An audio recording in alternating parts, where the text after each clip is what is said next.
Bo día, un saúdo a todos aqueles que nos estades escoitando dende Radio Filispín e hoxe estamos con César Caramés para falar da Revolución Galega de 1846. Antes que nada, Que tal? gracias por estar aquí con nós. Grazas a vos, E xa directamente quería preguntarche por ese contexto social, económico que se dá previo a esa revolución, que supoño que terá unha importancia realmente vital para ese levantamento. Pois sí, aí temos que marcar primeiro un contexto xeral a nivel de sistema mundo e a nivel europeo máis en concreto, que é a aparición do Estado-Nación a finais do século XVIII a partir da Revolución Francesa, que é unha nova forma de organizar a sociedade que racha completamente a anterior, e, por outro lado, tamén a aparición do capitalismo industrial. Eses dous fenómenos van xerar unha serie de contradicións en todo o planeta, en Europa especialmente, que van e que implican a aparición de moitos movementos a comezos do século XIX. Para empezar, os nacionalismos revolucionarios como o de Mazzini en Italia ou como o de Polonia, e tamén, por outro lado, o socialismo.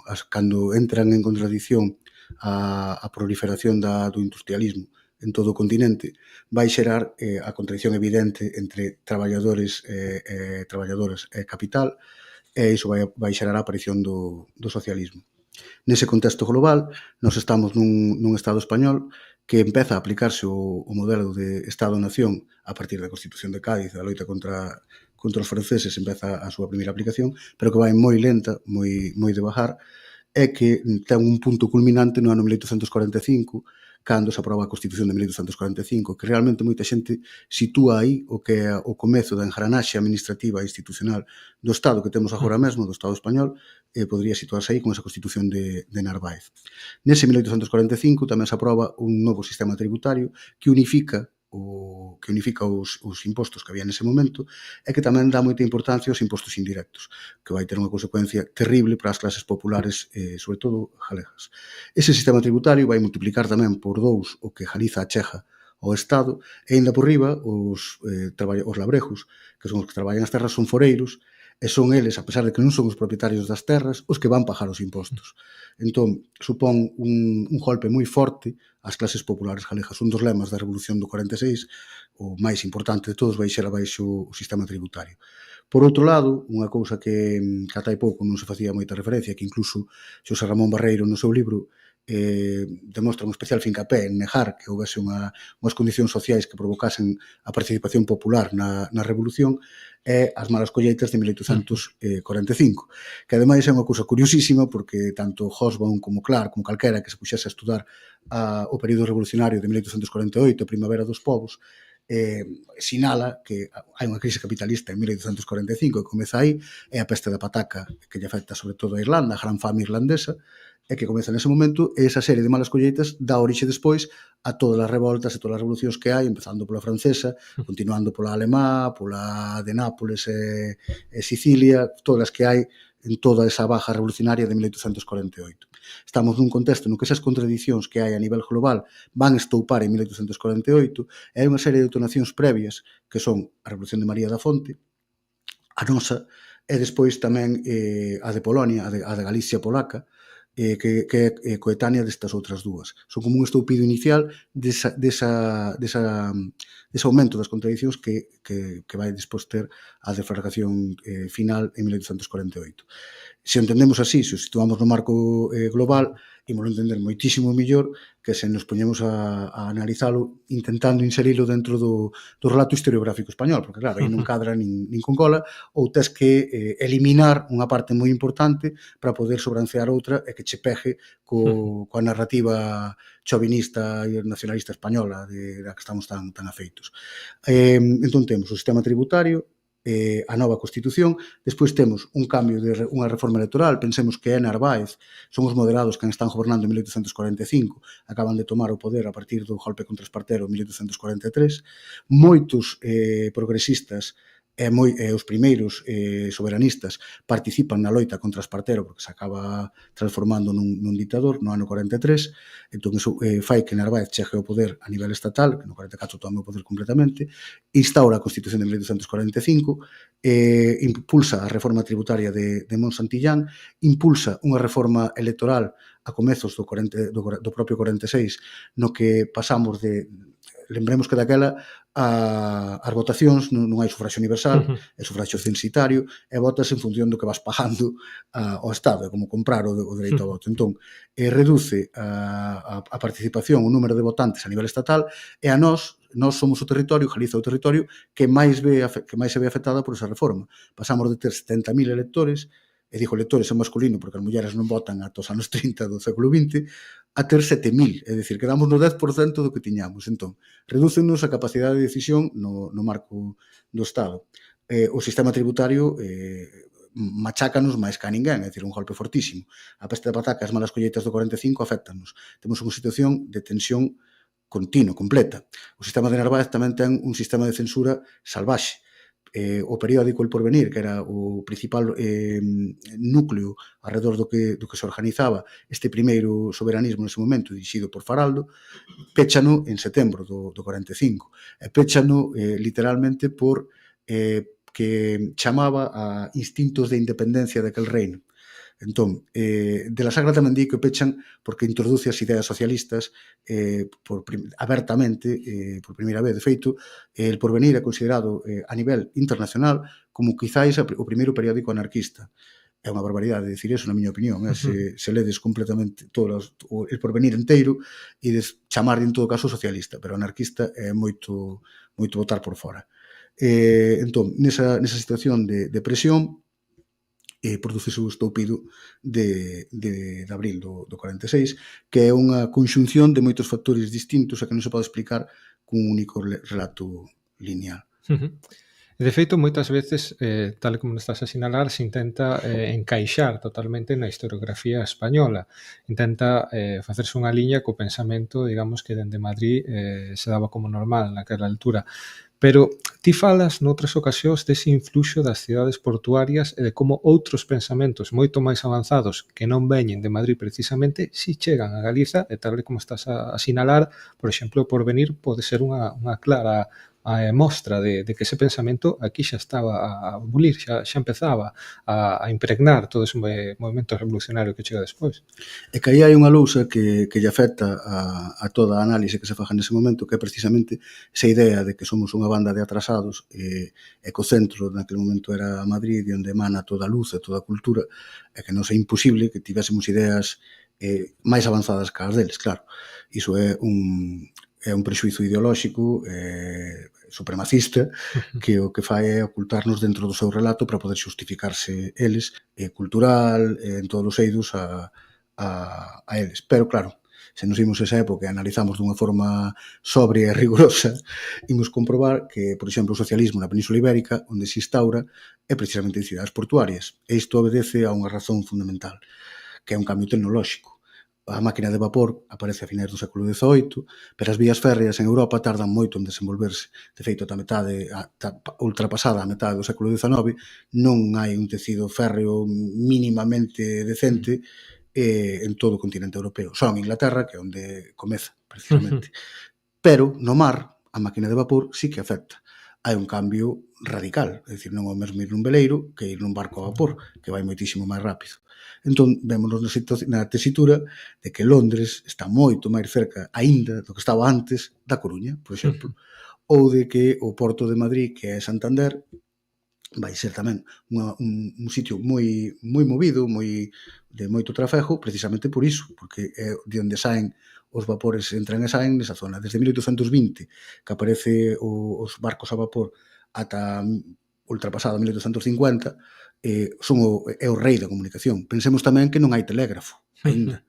E que as redes de dilixencias tampouco son moita cousa. A xente no século XIX, nesta época, nesta década, e velo na documentación, por exemplo, cando te pos a analizala, para moverte non é collas dilixencias porque tampouco hai un tecido moi bo de dilixencias. Alujas cabalerías, que lle chamaban daquela, que a ti danche un cabalo, ti pagas por el, e ven un mozo contigo montado a cabalo, por exemplo, se queres ir da Coruña a Vigo, tens que ir dormindo polo camiño e ademais terías que coller un cabalo. Ti alugarías un cabalo, mandanche un mozo que vai contigo e ides os dous a cabalo ata ali. Esa é a situación na que estamos. Entón, nesa situación, se te moves en barco a vapor, evidentemente vas ir moitísimo máis rápido. Ou, por exemplo, nas novelas de Viceto que están ambientadas nos anos 40, fálase precisamente deste ambiente cultural, dese cosmopolitismo que afecta. Cristina, que é unha novela de Viceto que analizou Juan Renales, que é un auténtico sabio sobre o tema, ten unha tese de 1000 páxinas sobre isto, falaba de cal era o ambiente na Coruña. Decía que, por exemplo, a ópera Hernani de Verdi estrease en 1844 no teatro que hoxe é Rosalía Castro, que non se chamaba así, da Coruña. É dicir, nesas bancadas, dicía el, falábase xa non só das últimas tendencias liberais, senón xa de socialismo, do socialismo utópico, e falábase tamén dunha idea revolucionaria que volvía, que era a independencia de Galiza. Eso está escribindo Viceto 10 anos despois do momento en que o está ambientando. Na súa novela Cristina, que por certo fala da Revolución do 46. Entón, nesa situación, os tres puntos nos que se vai desenvolver primeiro o socialismo son Cádiz, que é un porto, Barcelona e Galiza, tanto Compostela como a Coruña, pero sobre todo Compostela. Eses tres puntos, o fourierismo vai ser a nota dominante en Andalucía, dirixido sobre todo por xente de cartos, señoritos, que o que queren é facer experimentos sociais a partir das ideas fourieristas. En Cataluña vai ser Capet, que é un socialista utópico dese momento, e que tamén fai proxectos como crear comunidades tipo falansterio como os de Fourier noutras tesituras e tal. E o noso é unha cousa moi pouco estudada, mesmo a xente que está estudando a Ramón de la Sagra, que é o gran referente para esta mocidade do 46, falase no ano 45, por exemplo, de que Faraldo quere instaurar unha escola socialista en Compostela. Faraldo cita a Fourier, Faraldo dá conferencia sobre Fourier no ano 43, Faraldo dá conferencia sobre a emancipación completa das mulleres no ano 43 e fala de emancipación completa das mulleres no porvenir en 1845. Dito así, parece unha cousa moi normal, pero que o feminismo está aparecendo xusto nese momento en toda Europa. Publicar a emancipación completa das mulleres no ano 45 é unha cousa avanzadísima, é sen parangón no marco peninsular. No marco peninsular non hai ninguén nese momento que poida equipararse a estas afirmacións. Entón, vemos que teñen un desenvolvemento ideolóxico, un coñecemento do que está pasando en Europa extraordinario. O propio de la Sagra recoñécello. De la Sagra é unha persoa que está todo o tempo viaxando a Europa e volvendo, é o gran sabio e científico social que dese momento. E mesmo el tamén o recoñece. Hai unha anécdota que descubrimos hai pouco que non se coñecía, que é que en El Corresponsal, que era o periódico sobre economía, sobre todo, que editaba de la Sagra no ano 44, hai unha carta dun mozo de Compostela que non asina con A. de la RB e que posiblemente sexa Faraldo, porque de la Sagra presento como unha promesa potencial de todo o que vai pasar en Galiza, dese grupo de Santiago, que son a xeración de 46. Faraldo aparece outras veces nomeado en El Corresponsal, aparece como referente desa mocidade, entón posiblemente sexa el, que entra en polémica con Colmeiro. Colmeiro é o gran economista do liberalismo español na primeira metade do XIX. É o arquitecto ideolóxico das desamortizacións de Mendizábal e Madoz e de toda esa liña. De la Sagra non quere entrar en polémica con el, a pesar de que el trae as ideas de Villeneuve e despois xa de Proudhon. Neste momento está pagando ese cambio de Villeneuve a Proudhon e non quere entrar en conflito con el. Non quere entrar en conflito con el porque de la Sagra vive dun salario que lle paga o Estado por facer a historia natural de Cuba. Entón, como se poña moi farruco, cortanlle o suministro, que xa lle cortaron un par de veces e tal. Entón, non quere meterse en problemas de política. Ademais, estamos no ano 44, gobernamos moderados, quere que lle sigan deixando teorizar sobre arquitectura social a partir dos utópicos. É a carta deste rapaz, ademais de atacar a Colmeiro salvaxemente e intentar provocar o conflito con el, di abertamente que lle falta escoitarlle a de la Sagra cales son as consecuencias políticas desa estrutura social nova que propoñen a igualitarista e cales serían, é dicir, fala da toma do poder e que sen toma de poder non hai posible cambio social. E como vemos, isto tamén é revolucionario porque é premarxista de todo, é dicir, non hai cambio social sen toma de poder. Incluso as discusións que hai posteriormente entre anarquistas e comunistas adiántase un pouco. Anos despois de la Sagra, no 58, creo que era, falando del Porvenir, da súa etapa en El Porvenir, critica a esta rapazada de que se pasaron de freada que unha das pasadas de verdade que fixeron foi precisamente adiantar as consecuencias políticas que supuña a nova sociedade da que estaban a falar. Entón, se vemos iso por un lado, vemos por outro que os anos 40 é o estoupido dos movementos nacionalistas revolucionarios antiimperialistas contra os imperios. Por exemplo, a Nova Italia de Mazzini é un modelo que se replica despois en moitos sitios. Hai moita xente que non sabe, por exemplo, que a bandeira irlandesa é certo que representa o laranxa aos oranxistas, o verde aos católicos e o branco a paz e todo iso, pero é un calco da bandeira italiana. É un calco da bandeira italiana porque o referente no século XIX da independencia dos movimentos soberanistas é un movimento soberanista italiano que se expande por todos os lados. Ese nacionalismo revolucionario de Mazzini que se move a partir do estudantado, dos estudantes universitarios, se o levamos ao noso campo, cádranos perfectamente coa xeración do 46, que son todos estudantes universitarios e que están en contacto, ademais, con todas estas redes que hai en Europa. Hai que pensar nese momento que a rede de socialización, e así é como se expande o feminismo tamén, entre cartas que se van mandando as mulleres, permiten precisamente as relacións internacionais entre esta xente e que beben uns doutros.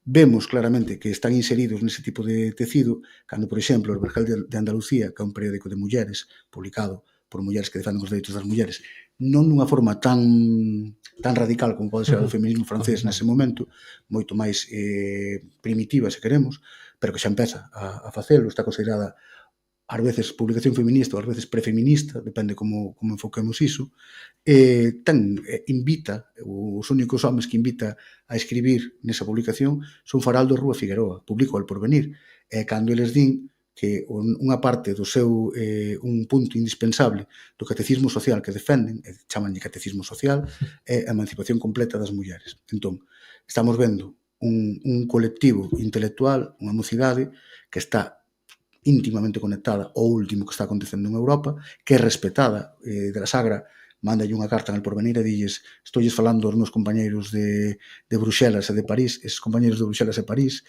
son Proudhon, chegou a coñecer a Marx e Engels, é dicir, está co máis avanzado que hai nos movimentos sociais dese momento, está aí falando da rapazada de Compostela e dille que están todos fascinados con vostedes e co avanzados que están nas súas ideas, xa lles chegará a súa hora, dilles cousas así. Entón, vemos que é un grupo moi avanzado, moi inserido nos últimos cambios que está habendo na Europa nese momento, e que é totalmente esborrallado da historia, porque é imposible cadrar isto co outro. E isto ten outras consecuencias tamén. Cando nos pintan unha Rosalía que escribe cunha maravillosa intuición divina, que parece que coñece os socialistas utópicos e que ten un feminismo super maduro para a época, claro, parece un fenómeno paranormal que estude Iker Jiménez, porque a ver de onde lle ven, é dicir, ou é unha alma que entrou nela e que empezou a tal, claro. Se entendemos que é herdeira directa de toda a xeración anterior e que a xeración anterior é esta, entón, enténdelo perfectamente. Diz, claro, o feminismo venlle daqui, len as mesmas autoras que len estes rapaces xa nos anos 40, e ademais, claro que coñece o socialismo utópico, como non o vai coñecer se os anteriores eran socialistas. Entón, enténdelo todo moito mellor. Permite entendernos a nós moito mellor. Claro, o prorrelato español é unha desfeita, porque a ver como explicas. Vendo todo este relato que, como tú dis, explica moito mellor o que somos e o que vivemos hasta agora, tamén cabe preguntarse, con esas ideas, costa moito pensar que, tendo en conta tamén as derrotas sufridas por o pobo galego, a imposición, ese cambio que chega, digamos, esa mao de ferro dende Madrid, que tamén afecta moito a poboación galega, non entender un carácter nacional. Non sei se decir anticolonial, pero, dende logo, un carácter nacional. Xa non na propia revolución, sino en todo o proceso de pensamento que vai madurando esa xeración. É que calquera que confronte os textos saídos da súa man, ou que di a prensa, o que interpreta a xente nese momento, que tamén é moi importante, do que están facendo, do que están escribindo, concibios evidentemente como independentistas. E non é que o diga eu só, eu creo que calquera dio a propia prensa da época, estudiosos como Juan Renales, por exemplo, que é de Madrid, non ten ningún vínculo con Galiza, é un madrileño de toda a vida, que así non ten ningún tipo de veleidade nacionalista, percibe abertamente que son independentistas, porque o din eles mesmos. Home, dicir en El Porvenir, como di Faraldo, baixo a censura de Narváez, eses que se rinden nós chamándonos galegos, que saiban que Moi Axiña escribe un ano antes da Revolución, só nos imos chamar galegos, que significa só nos imos chamar galegos? En el porvenir aparecen cousas como hai unha palabra que supón a solución a todos os nosos problemas, pero que se dixo en voz alta vanme poñer diante un pelotón de fusilamento. É a palabra dos cantos de Hugo Fóscolo. Vale. Lees, por exemplo, a interpretación que fai, o comentario que fai, creo que era Enrique Monteagudo, deste texto, e dixe, Hugo Fóscolo, poeta romántico italiano. Cito ese como cita calquera outro. Hugo Fóscolo é un independentista italiano. Os cantos de Fóscolo son famosos precisamente por falar da independencia de Italia e da unidade de Italia. Entón, se a palabra, esa palabra prohibida, que ainda por riba está no contexto no que está dicindo, mirando o país que os suevos fixeron independente. Un pregúntase, como non levanta as súas fortes mans? E volvo outra vez. Esa expresión de levantar as súas fortes mans aplica ya outra vez Faraldo a Irlanda falando da independencia contra o Reino Unido. Noutro artigo moi parecido. Entón, é bastante evidente, está falando dunha forma bastante clara. E por riba, hai unha carta del, do 47, no que comenta que, por culpa da censura de Narváez, eles sempre lle poñen o adxetivo literario ás súas consignas políticas. Por exemplo, falan de anarquía literaria todo o tempo, ainda que eles son máis ben socialistas que anarquistas, até que iso confundíase bastante. Non é cando está moito máis claro despois na Primeira Internacional, non é unha Porque temos que ter en conta tamén no momento en que están a escribir, no momento que se están a comunicar, que, home, hoxe en día tampouco é que a liberdade sexa absoluta, pero naquele momento está xogando a cadea, a vida, o exilio, que foron as consecuencias que tuveron posteriormente, claro. Claro, estás xogando, é como durante a censura franquista, imaginemos que te podes falar da independencia de Galicia abertamente na Voz de Galicia, así, escribindo ali nun artigo. Sería impensable. Eles están xogando nunha situación parecida. De feito, pechan o periódico, ou acaban pechando porque se dan de conta de, bueno, rapaces, veña. Entón, eles están falando nesas claves e eles din que utilizan o de literario para camuflar o que están falando en política. Entón, se ves iso e ves, ás veces que di independencia literaria de Galicia, ou ves sistema literario soberano propio, soberano propio ou tal, daste de conta que están falando en clave diso. Diu el mesmo despois que utilizaban iso como clave, como código para lelo. É igual, independentemente diso, se lees os artigos ves claramente o que hai, vamos. Ou, por exemplo, que fale de Galicia como nación abertamente, e fai no xa no 42 e 43. E incluso hai unha anécdota moi interesante que fai toda unha serie de artigos sobre a historia de Galicia e acaba na conclusión dicindo que temos que ser o que fomos, o que non somos, o que temos que ser outra vez. E di, sempre patria, nunca nación. Xoga así con iso. Entón di, non debeu entender ninguén nada.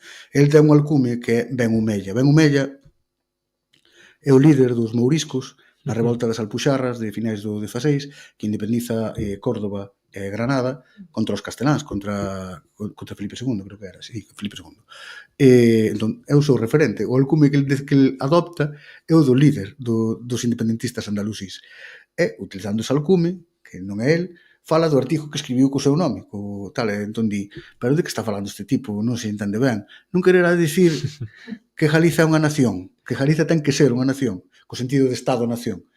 Pero estaría tolo se di iso. É como, non entenderon nada, espera que vou aclarar, facendo como unha broma co tema. Entón, se ves iso, ou ves que lle chama la nación céltica ou gallega, noutro caso e tal, está falando dun referente nacional evidente e claro. E despois que fale cifradamente en el porvenir ou xa abertamente de non imos ser máis que galegos, eu creo que queda bastante claro que o son. E ainda por riba despois tes a Biceto, que os coñeceu, que é da súa xeración, que estivo con eles en Santiago e que escribe sobre eles. E Biceto diu abertamente, son independentistas. E despois tes toda a prensa falando deles e dicindo estes o que queren é a independencia. E non é unha vez só, que é outro dos problemas deste asunto. Non é que o fagan no 46 nada máis. Barreiro dedica, ainda esta semana estiven lendo a historia contemporánea de Galiza para contrastar as distintas versións que dá nas distintas obras que ten sobre o 46. E Barreiro di que no 43, cando hai o levantamento contra Espartero, na Xunta de Lugo, que é unha xunta galega, outra vez superior, como a que vai haber no 46, que é cando Castelao dicía, non sempre en Galiza, que Faraldo propón a independencia, queda como unha tradición aí inserida, é que Barreiro di que sae a partir de Castro López, das súas efemérides, e que despois que van tomando o Carreal Dao e outros galeguistas, e que iso é mentira, que iso non pode ser, e o argumento de que non pode ser é porque como imos ir nós máis rápido cos cataláns e cos vascos, iso é imposible, entón non pode ser nin de broma. Claro, pero eu atopei na prensa, nas noticias de 1843, 4 días posterior a esa reunión que houve en Lugo, se susurra que queren proclamar a independencia de Galicia, así literalmente. Entón dis, vamos, se isto está asentado nesta tradición histórica desde o século XIX, porque o señor este do que sae, o Castro López, escribe no XIX, entón, se está asentado, e ainda por riba topas, 4 días despois de cando o sitúan eles a noticia na prensa, dix, home, pois tivo que ser certo seguramente. E ademais, despois atopas, ademais do 46, que no 54, na Vica Alvarada, hai unha preocupación tremenda en Madrid, din que as xuntas galegas realmente non están facendo o que están facendo de participar na revolución a nivel estatal por cambiar o sistema moderado e tal, senón que o están facendo pola independencia de Galiza. Acusacións en varios periódicos. E despois, no 55, hai unha reunión en Caldas das xuntas galegas e está Ruiz Pons é un veterano do 46, un personaxe interesantísimo tamén, que acaba coñecendo a Garibaldi, e que acaba, bueno, un tipo moi interesante, que é o gran protector de Aguirre despois de Rosalía, ou, bueno, de Rosalía simultaneamente e tal.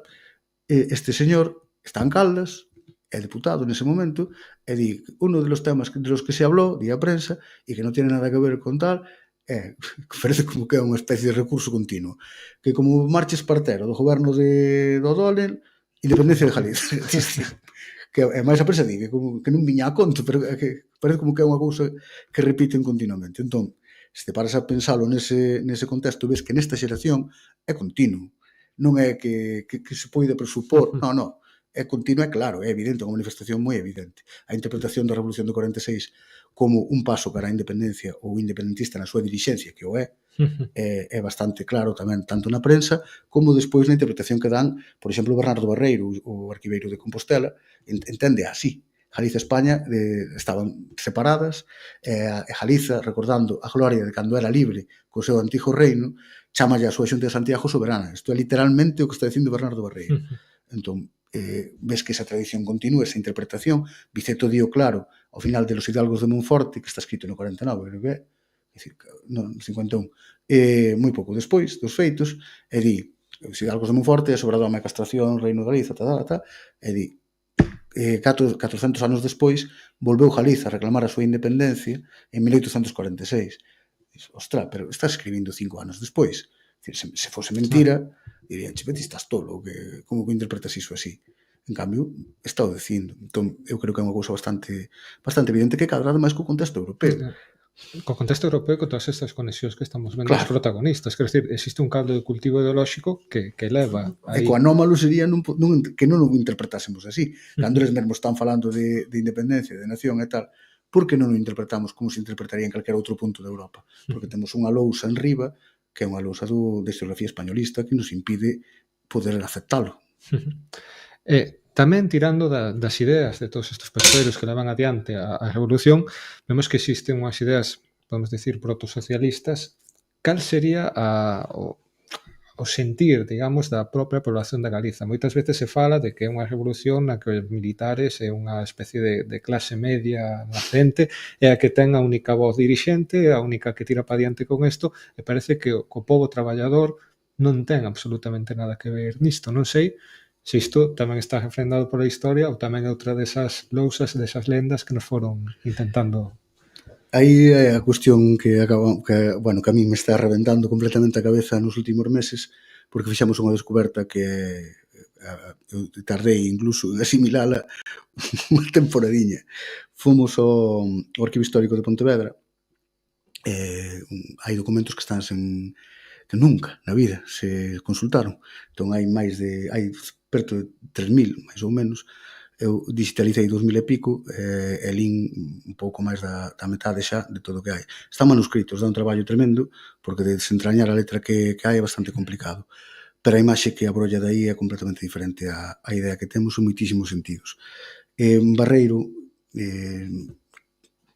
sacraliza a idea de que é un pronunciamento militar seguindo a historiografía española, é dicir, a historiografía española aquí só houve un pronunciamento o día do 2 de abril e despois os líderes do pronunciamento foron fusilados.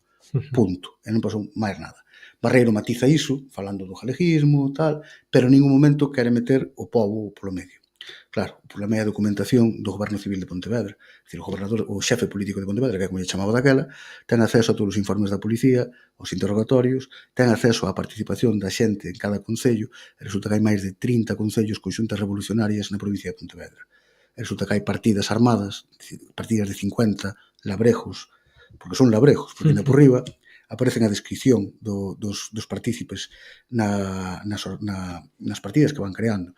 Partidas que, por certo, son moi semellantes ás alarmas contra os franceses, de base comarcal, a de Ponte Caldelas, a de Terra de Montes, son moi semellantes, e que se volven reproducir neste momento. É que se pensamos que están morrendo ca fame, e que lles queres cobrar o dobre, nun momento en que non teñen para comer, e ainda por riba, os dirixentes da revolución son suficientemente intelixentes e coñecen suficientemente o país como para acordar a medida 1, suprime o sistema tributario. Medida 2, o sal vaise cobrar a partir de agora a 25 reais a fanega, é dicir, abaratas o prezo de todo, porque todo depende do prezo do sal, como hoxe do petróleo. Abaratas absolutamente todo. Se ainda por riba, suprimes o dereito de portas, é dicir, os impostos indirectos, suprimidos tamén. É dicir, estás favorecendo o povo claramente, son medidas socialistas, por outro lado. Decir, non socialistas se queres no sentido estricto, pero son medidas populares. Están facendo con esa intencionalidade.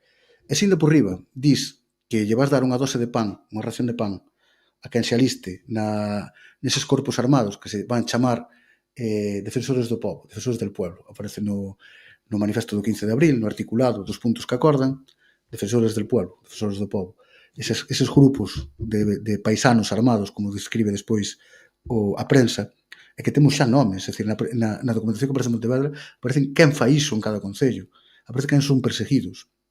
É unha barbaridade.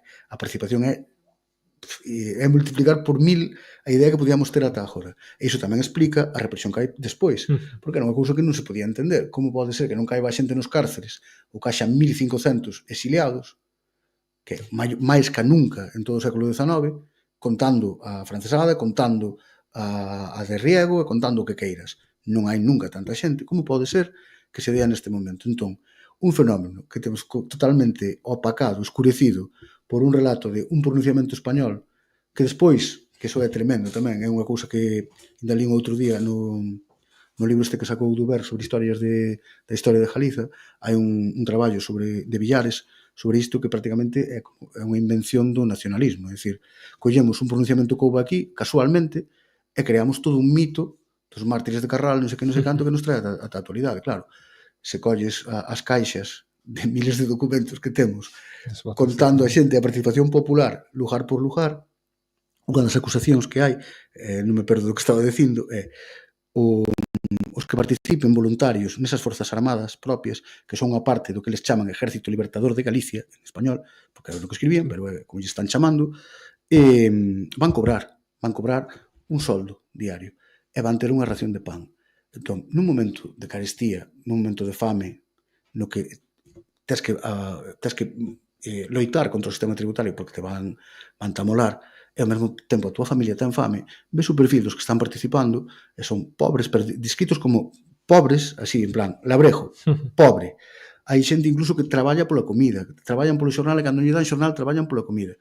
Eses son o corpo do exército que están creando en cada concello. Entón, atreverse a dicir agora mesmo, coa documentación que acabamos de atopar, que non hai participación popular ou que non é unha revolución popular, que de feito eles mesmos din, por exemplo, a prensa recoñece, cando están exiliados en Portugal, tanto Faraldo como Ortiz, mandan un comunicado e din, hai unha especie de resumo na prensa española e di, porque non poden publicar enteiro, entón di, estes independentistas que andaban porque volven que as súas ideas de independencia de Galicia, non sei que, tal, din o que xa todo o mundo sabe, que non foi un pronunciamento militar, senón unha revolución do povo apoiada polos militares. E dixo, ostras, isto está escrito en 1846, e a continuación se contrastas iso, co que di Barreiro de non foi para nada popular, senón só foi un pronunciamento militar, o máis radical aínda, que di a historiografía española convencional, só foi un pronunciamento militar. Diz, pero isto non hai por onde collelo.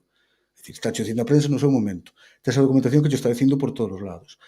Outra cousa é que pensa esa xente. Nas revolucións, a xente non ten claridade ideolóxica, senón que na ten máis canto máis para atrás te vayas, no 19, non existe a opinión pública, non hai unha loita de trincheiras, como describe Gramsci despois a loita pola hexemonía no século XX, non. Estamos no século XIX, hai un escol dirixente que sí que ten claro cara onde quere ir, e despois hai unha masa que se move pola necesidade de matarme ca fame e fago todo o posible para manter a miña familia. Entón, se teño que moverme e armarme, como xa fixeron meus pais contra os franceses, cando nos levaban a comida, porque foi por iso, e agora teño que volvelo a facer para que non me mates a fame, vou non facer outra vez. E se teño que apoiar o goberno galego, apoio o goberno galego.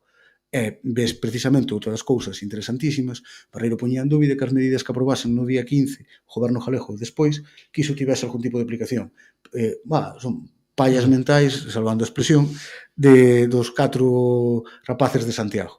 Claro, pero é que na documentación ves que se cumpre pé por pá, concello a concello. Entón, non, teñen unha obediencia total, e máis, ata Tetamanci comenta, cando Sebastián Arias discute con Rubín en Ribadavia, discuten porque Sebastián Arias quere quedar a obrigar a que se cobre o sal como se ten que cobrar, como ordenou o goberno galego que se ten que cobrar. Entón, percibes que iso ten un acollemento social extraordinario.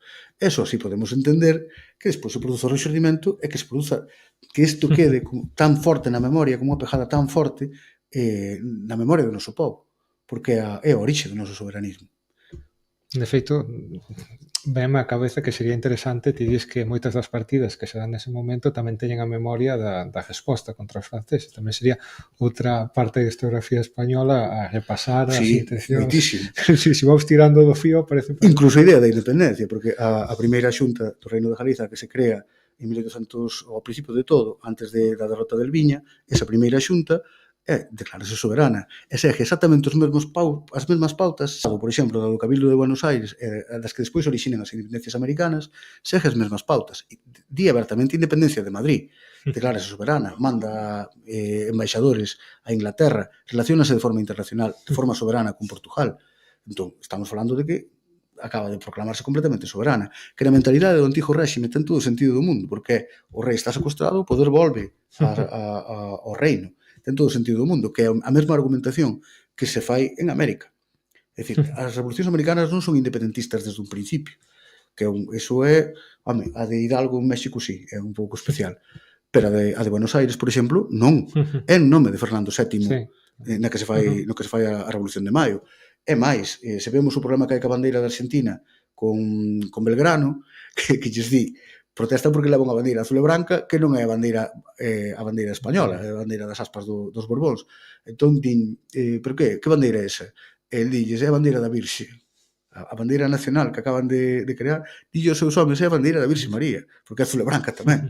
Entón, nesa situación, entendes moito mellor o que está pasando aquí e rompes completamente o relato este españolista que non ten sentido ningún, porque é que choca cos propios feitos que hai aquí. A idea de nación española, desde un sentido de Estado-nación liberal, aínda non está asentada. Nos anos 40 sí que existe, está moi asentada. De feito, a do noso nacionalismo este inicial é unha resposta, pero na época da francesada non está moi asentada. Entón, de feito, incluso para que se asente entre os absolutistas, tardan bastante tempo. Ao final acaban aceptando os carlistas e todo, pero a idea de nación española é moi difícil. E se nos poñemos un pouco rigurosos, a nación española das Cortes de Cádiz chamanlle transcontinental. É dicir, porque claro, colle a toda América, Filipinas, entón, de feito, debe ter un problema co seu marco territorial, porque vai minguando cada 50 anos, mingua un pouquiño máis. Dentro de pouco vai quedar en Castela, que son realmente. Estamos vendo que moitas veces é un relato imposto a posteriori, digamos, para intentar cadrar todas esas pezas teleolóxico que te leva a xustificar o existente. Estamos vendo como a Revolución na Galiza ten esa base ideolóxica, ese pensamento dirixente moi avanzado para a época, ten un pobo que reacciona tamén, tal e como dis, á fame, pero que seguía por esa dirixencia que sabe camiñar e por a disposición do pobo os elementos revolucionarios, e moitas veces se fala de que non tivo victorias militares. Non sei se isto tamén o teremos que tirar por terra ou aquí si acertar. Eso é outra das barbaridades, claro. Barreiro no libro do 77, do levantamento de 1846, chega a chamar escaramuza a batalla de Sijoeiro. No da historia contemporánea, que ainda o teño fresco de ler esta semana, xa non fai iso. Fala de que a batalla durou 5 horas, claro, e que en que cabeza cabe que tes miles de persoas enfrontadas unhas con outras, disparándose durante 5 horas e que lle chames a iso escaramuza. Se te vas a comparar as cifras da batalla de Sigüeiro, o número de soldados totais, os comparas, por exemplo, con batallas nas revoltas que hai en Suiza en 1847, son tamén outro detonante da Primavera dos Povos, hai máis en Sigüeiro. Se te vas a comparar coas cifras de Boyacá, de Bolívar, hai máis aquí. Entón, como te atreves a chamarse escaramuza a unha batalla que está? Hai miles de soldados dun lado e do outro. É curiosísimo. Bueno. E despois, outro das cousas que xa empeza por do Porto, o asunto, é que foi un empate. Claro. Pero imaginemos que ti te pos aí e disme que eu non podo pasar para lá. E que nos empezamos a dar puñetazos un ao outro durante varias horas, que agarramos un pouco magoados os dous. Pero resulta que despois cansámonos, apartámonos un do outro, porque a coller a lento, como se fose a pausa dun round, e despois ti marchas, eu cruzo por onde estás ti. O terreo que estábamos disputando, eu cruzo. Quen gañou, ti ou eu? Gañei eu. Entón, evidentemente, é o mesmo que pasa en Sigüeiro. Entón, é tremendo que, non, foi un empate. Foi un empate porque quen retrocedeu para a Coruña? Quen dimite por te retroceder? Dimite Samper. Quen manda unha carta ao capitán xeral de Galiza, o brigadier de Samper, pedindo perdón por escapar correndo, porque tiñan medo que rodeasen polas outras pontes? É o brigadier de... O que pasa é que aí mistúrase a propaganda que hai na prensa nese momento, que venden como unha victoria, incluso o de Sigüeiro. Eu supoño que tanto a historiografía española como Barreiro colleron as dúas cousas e deronlle verisimilitude absoluta ao que estaba contando o réxime de Istúriz nese momento frente ao que estaban dicindo eles. Pero claro, se te paras a analizar os feitos, dices, isto non ten sentido ningún. É como... bueno, é máis vello que a fame, non? É o de Rasés II contra os hititas, que conta no mural que foi unha victoria, realmente foi, pois isto é o mesmo, pero ao revés. Se te paras a analizar o que pasou, como chega a Solís á Coruña atravesando Sigüeiro no día 17? É imposible, é dicir, como se pon ás portas da Coruña se non gañou antes? Evidentemente, Sigüeiro foi unha victoria. E despois hai outra victoria tamén, hai varios enfrontamentos máis. Entre estas partidas aparecen na documentación enfrontamentos moito máis pequenos, por exemplo, é que non aparecen nin en do Porto, nin en Tetamanci, nin en ninguén, porque están nesta documentación do Goberno Civil, aparecen aí e pouco máis. Por exemplo, enfrontamentos entre estudantes de Santiago e as forzas militares que hai na estrada, e a policía da estrada, na ponte de Pontevea, pequenos enfrontamentos, por exemplo, en Mos, bueno, falase de distintos enfrontamentos máis. E despois está cando Buceta, ese gran personaxe que nunca me cansarei de reivindicar, se adianta co exército do norte de Solís, co exército de liberación coa división do norte, e aquí en Betanzos, aquí ao lado, mete unha somanta negra ao batallón de Málaga, ao escuadrón de Málaga, ao rexemento de Málaga, captura 110 prisioneiros. É dicir, no momento que se vai un pouquiño de Solís, Buceta arrasa. É outra victoria máis, se queremos. O desastre militar de Cacheiras, en cambio, é outra cousa totalmente distinta, pero aí tamén podemos confrontalo coa resistencia da cidade, que tamén é superinteresante. Cifranse máis de 500 mortos, que é unha cifra salvaxe para a época. É dicir, volvo a repetir o mesmo, se o comparamos, por exemplo, coa Revolución Francesa de 1830 ou coa de 1833, creo que é de Dos Miserables, de Víctor Hugo, miramos o número de mortos en proporción á cidade e os 500 de Compostela e botámoslo máis á cabeza.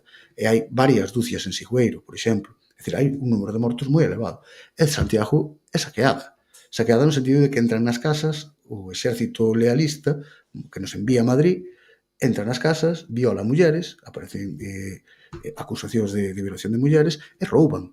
Entran nas casas e sacan cousas e levan, é dicir, saquean a cidade. E contase, tamén o di, que lle prometeu saqueo Concha, o xeneral que nos enviaron aquí, que lles prometeu saqueo aos seus homes en Compostela. Entón, ou, por exemplo, o bombardeo de Lugo tamén. Lugo négase a renderse. O mesmo día que fusilan en Carral os 12, pola tarde, o 26 de abril, Villalonga, o capitán xeral de Galiza, chega a Lugo, fala con eles e entregádevos e tal. Eles diñen, non nos entregamos, serán uns garantes que inmunidade para os que participaron na revolución, e nin de bromas, en condicións, se non bombardeo a cidade. E dispara con canóns contra a cidade. Erosiona a muralla. A min flipame que, imaginemos en que país tes unha muralla romana rodeando a cidade, nun momento determinado da historia, a gente dispara canonazos contra a muralla romana, chega a erosionala, e que cando vas ali de escoitar un guía turístico, ninguén che comente iso. É unha cousa moi chamativa. Ou que ninguén lembre que o propio 26 de abril se bombardeou Lugo, porque bombardearon Lugo. Ou que ninguén lembre os fusilados de Betanzos. Despois, ou que ninguén lembre a guerrilla. É dicir, isto non acaba en Carral para nada. Hai guerrilla nas montañas da Raia, dirixido seguramente por Buceta, durante meses. O Basilio Mateus e José Chicarro, no sur de Ourense, facendo guerrilla tamén. Ou a Roberto Robles pola zona de Pobra de Brollón, con homes armados. Ou as partidas que estou atopando en Pontevedra, que resisten nos montes, ou o alcalde de Mos, perseguido, ou un veciño, un revolucionario de Mos, que matan a tiros polas costas xa en xuño, porque se resista á detención, e infinitos casos máis. É dicir, que só vexamos isto como un pronunciamento e que fusilan os líderes e que é un desastre militar desde o principio, para nada. E, de feito, cando ti das permiso para saquear un pobo, é que non sintes como propio, é algo que tes que someter, é algo que históricamente parece que se entende en calquera outra cordeada. Estamos vendo que realmente dende Madrid se ten que enviar un contingente potente, algo que non se dá tampouco noutros momentos, noutras cordeadas. Eso ten un impacto, debe ter un impacto nos documentos, algo que non se pode negar. Non sei como é que ata o de agora, non sei se non interesou, se non cadra, se en meterse en camisas de 11 varas, como se adoita decir, ou se tivemos que esperar a que alguén diga, pois vamos tirar, en este caso, fuche ti, non? Como explicas que eso... É que o que é unha barbaridade é o número que nos mandan, e ademais é o mellor que teñen nese momento, incluso de todo o que mandan, o que se confronta en Cacheiras é unha pequena parte porque ainda estaban enviando máis, é dicir, era todo, vamos aí a por eles. Se les a prensa nese momento tamén hai chamados a acabar cos descamisados regeneradores de la patria, acusacións de tolos, entón, acabade con eles, veña, vamos a por eles. Entón, sí que percibes iso. E, de feito, é o que dis ti, no momento que das orde, iso é propio de zonas coloniais. É dicir, si saqueas onde hai escravos e tal, como non nos consideras humanos, saqueo ou inimigos ou os outros, saquelo. Pero claro, no teu propio territorio, ordenar saqueo é unha barbaridade. Aquí hai saqueo, evidentemente. E despois o tema de que nos manden tantos, eu creo que é polo medo que lle supón iso. Iso tamén implica unha participación popular tremenda. Pensemos no dos mártires de Carral. Fusilar os dirixentes, non nos fusilan porque fan un pronunciamento. Era moi habitual que houvese pronunciamentos. De feito, se nos fixamos no comportamento de Solís, evita o confronto todo o tempo. Ata hai unha carta de Faraldo, en nome do goberno, a Solís, de isto só se soluciona a bayonetazos. Acabouse. Bayonetazos naquele momento, por certo, non é... Ti podías estar pegándote tiros durante moito tempo, que coas armas, porquería de armas que tiñan daquela, morría moi pouca xente. Morrían centos e tal, pero levabas 7 horas aí disparando e tal. Como realmente morría a xente cando entrabas en combate corpo a corpo, a bayonetazos, a sabrazos, aí é onde morría a xente. Entón, cando lle estás dicindo isto solucionas a bayonetazos é indo ao animal. Non hai outra forma de que acabe. Entón, se ti ves que sea a percepción que hai nese momento de confronto total e que lle teñen medo ao que hai aquí, claro, non é ese pronunciamento que estás acostumado de pronunciame aquí diante dos cuartéis, 4 máis e tal. E despois, como moito, o de Porliar. Canta xente morre no pronunciamento de Porliar? Porliar. Vale. O resto non pasou moita cousa. En cambio, aquí... É un componente popular... Claro, aquí hai un componente popular moi forte e despois... Claro, que fusilen aos 12, que tiñan idea de facelo ainda moitos máis, implica que cometeron un delito moi grave. O delito moi grave non é o pronunciamento. O delito moi grave é manterse fiéis ao goberno galego e apoiar un tumulto masivo da poboación galega. O pánico é o que provoca que os maten. De feito, cando se están xulganos en Carral, porque en Ordes non hai ningún funcionario público que lles vai a asinar o xuizo, en Carral préstase un que se chama Insua, creo que era, a facelo, que é un tenente alcalde, e por iso fan Carral. E non o queren facer na Coruña baixo ningún concepto, porque saben que entrar na Coruña eles é que vai haber unha revolta popular, que xa houve unha intentona cando se achegou Solís, e que reprimiron a sabrazos, con cabalería e a sabrazos, facendo un grupo de choque, contra as turbas, que lle chaman así, de jornaleros, que é como lle chamaban os obreiros, de dentro da Coruña que querían proclamar a revolución. Entón, non queren metelos na Coruña, entón fan un carral. E fusílanos, basicamente, seguindo unha orde do capitán xeral que chega en plan rápido o xuizo, fusiladeos xa. No mesmo día que os estaba xogando, paran o interrogatorio e xa os mandan matar. E por qué? Porque estabas apoiando unha cousa que era unha desobediencia masiva. Eles mesmos, ao final, nas súas declaracións para Solís di a verdade, eu non fun contra a raíña nunca, non vou contra a raíña, claro, ti non, Sí. con o teu pronunciamento, pero isto todo o que se está montando aquí, se vemos o segundo número da Revolución, o periódico que está sacando o goberno galego, imos ver que se di abertamente, isto non é por rescatar un rei, xa non é o manifesto do 15, isto xa é outra cousa, está escrito o día 20, creo que era, isto xa é outra cousa, isto é por pan, é dicir, abaixo o sistema tributario, é porque estamos morrendo coa fame, e por as medidas que están aplicando para salvar as favorables ás clases populares, e por patria para os nosos fillos. E ese patria para os nosos fillos, se ti és español e te sintes español, que patria para os teus fillos é? Será outra patria. Entón, que outra patria é? Quen está escribindo iso? O mesmo texto no que te comparas con mirádenos 2 millóns de persoas, 2 millóns de persoas son os galegos. Mirádenos Polonia, Italia, Irlanda, así é como hai que facer, é o que di o texto. Que estás contando? A prensa interpretou de feito como están falando da independencia de Galiza. A prensa española, o corresponsal del Imparcial, interpreta que ese texto estáse referindo á independencia de Galiza. E no medio da súa loucura chamanlle a este levantamento nacional. Que ele non o entende, en plan, mira, está falando de independencia de Galiza, por outro lado, din nacional, español. Non está falando de español. Entón, eses mesmos dirixentes que están levando iso a cabo, eles seguen participando os militares, e por iso polos que están matando. E que os escollamos como símbolo, a pesar de que a súa loita non era esa, senón a democratización do Estado. Pero claro, isto é un movimento moi amplo e moi plural, no que cabe tanto a loita contra a miseria, máis visceral e primaria, como a loita democrática no Estado, que aquí orixina o pronunciamento ao principio, como a afirmación contundente na práctica, que como se fan sempre en todas as independencias reais que vemos, fala na práctica, e despois, unha vez consolidada, cando afirmas definitivamente, por parte dos independentistas galegos dese momento. Claro, eu sei que isto choca radicalmente co esquema de Beramendi de provincia da nación, pero claro... Pero bueno, é algo que se dá en todas as revolucións, quero decir, ninguna revolución é Claro, pura, ten contradicións internas, é algo que históricamente... Esa idea vese despois, unha vez que triunfa, é que un sector se impón sobre os demais, na Rusia é o caso máis evidente. Unha vez que o relato que triunfa é ese. É leite pola pan, claro, pan e paz, pan, terra e paz. Claro, no primeiro momento son consignas moi simples e tes un espectro moi amplo. Claro, unha vez que se impón unha facción é cando un relato triunfa sobre o resto. Na francesa é o mesmo. En calquera que colles, a cubana, a que queiras. Sempre pasa o mesmo. Entón, como sempre pasa o mesmo, aquí temos distintos factores. É un relato moi complexo. Non é un relato simplificador de un pronunciamento, fusílanos e acabouse. Non. O que pasa é que isto oculta isto que eu non saio do meu abraio, cada cousa que descubrimos nova ainda é peor. De feito, outro dos, digamos xa o derradeiro mito que intenta solapar todo isto que nos está contando é que parece que existe unha represión, existen uns fusilamentos, un exilio, e aquí desaparece totalmente ese pensamento independentista, ese pensamento avanzado, algo que tampouco é tan así. Non, para nada. De feito, comentaba xo antes, no 54 na Bica Alvarada volve a haber unha acusación de as xuntas galegas o que queren independizar Galiza. No 55 hai esa ameaza de que volve os porteros non independizamos Galiza.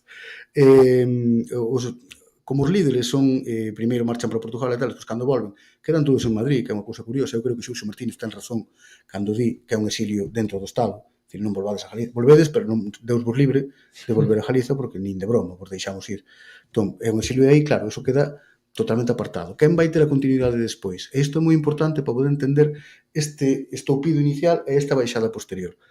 A seguinte xeración, que é do 56, que é de Rosalía, Murguía, Aguirre, todos estes, son a xeración do Liceo da Juventud. A xeración do Liceo da Juventud, que é como unha especie de continuación da Academia Literaria, que é a do 46, a xeración do 46 nucléase alrededor da Academia Literaria. Ben, o desastre do 46 provoca que esta xeración deixe de ter relevancia dentro do país. Desa xeración do 46, quen queda que poida manter o facho? O sector máis moderado. Queda Martínez Padín, que lle fai poemas á raíña Isabel no ano 46 e que se desentende completamente do tal, que era Neira de Mosquera, que escribe en El Imparcial, un dos periódicos que máis ataca a revolución en Madrid, desde Madrid, e que era antes compañeiro de Faraldo de todos estes, non me acordo como se chamaba outro, bueno, quedan tres. E dos tres son os que pasan o facho, queda Camino, Alberto Camino, que escribe poemas como o Desconsolo en galego en El Porvenir, pero que tamén é moderado a tope, e tamén lle fai poemas á raíña. Entón, queda ese sector. Ese sector vai ser o que monte despois el Liceo de la Juventud, e dese sector vai beber Rosalía, Aguirre, Murguía.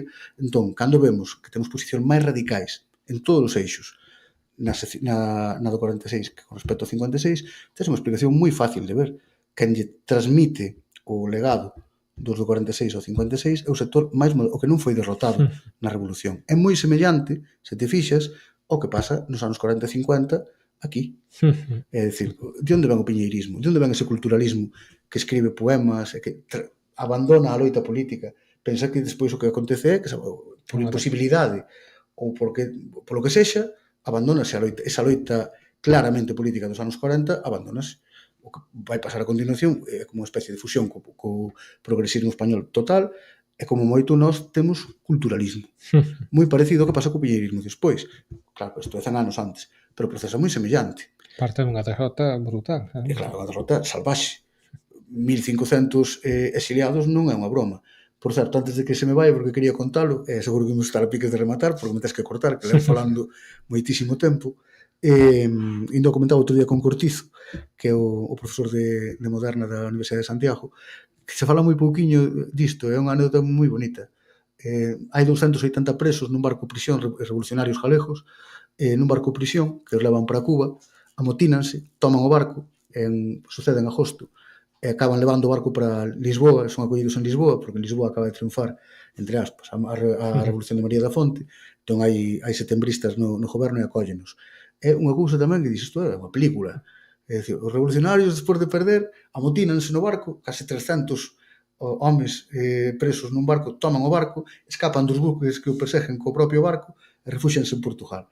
É impresionante. É dicir, tes unha cantidad de historias pequenas que estiven atopando na documentación esta que descubrimos que hai en Pontevedra, que, por certo, hai máis documentación. No arquivo militar de Ferrol, por exemplo, iso está todo a monte tamén. Nos arquivos municipais tamén está todo sen estudar. No de Moraña, por exemplo, recóllese o tema da sanción ao alcalde por crear a xunta revolucionaria, é así en todos os sitios, en moitos sitios máis. Entón, está prácticamente sen estudar todo isto. Canto máis afondas, maior é a envergadura do asunto.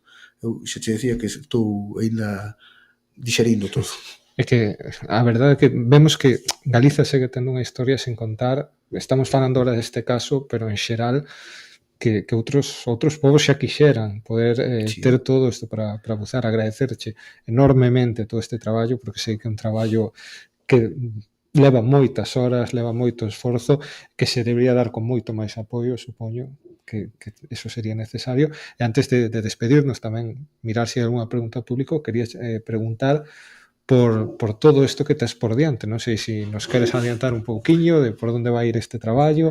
Estamos facendo un documental que se vai estrear por o ano que ven, e ao mesmo tempo tamén estou escribindo un libro sobre o tema, monográfico, e ao mesmo tempo tamén vaise sacar no Bran un facsímil del Porvenir completo, con todos os números, porque é outra cousa que é difícil acceso, e cunha introducción histórica sobre a publicación. Eso é no que estou agora mesmo. Que non é pouco. Non sei se Miguel ten algunha pregunta por aí. Non, preguntas non teño.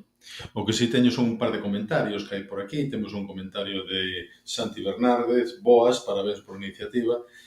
Temos dous comentarios de Trístele, un que pon maravilloso escoitar a nosa historia e outro que creo que xa acabas de responder ou xa acabas de comentar, que daría para facer boas filmes e series. Si, totalmente. E novelas. Ben, non temos máis nada. Ningún outro comentario, Daniel. Pois nada, agradecerche de novo que estiveras aquí e seguro que poderás volver porque isto dá para moito e, como dixe, ainda estás buceando en todo ese mar de información. Únicamente comentarvos que para a próxima semana teremos a Lucía Veciño, tamén entrevistada por Daniel Seixo, falando de mulleres na construción da nación galega. Iso será para a próxima semana, o día 29 de marzo. E máis nada, pois moitas grazas. Gracias a vos.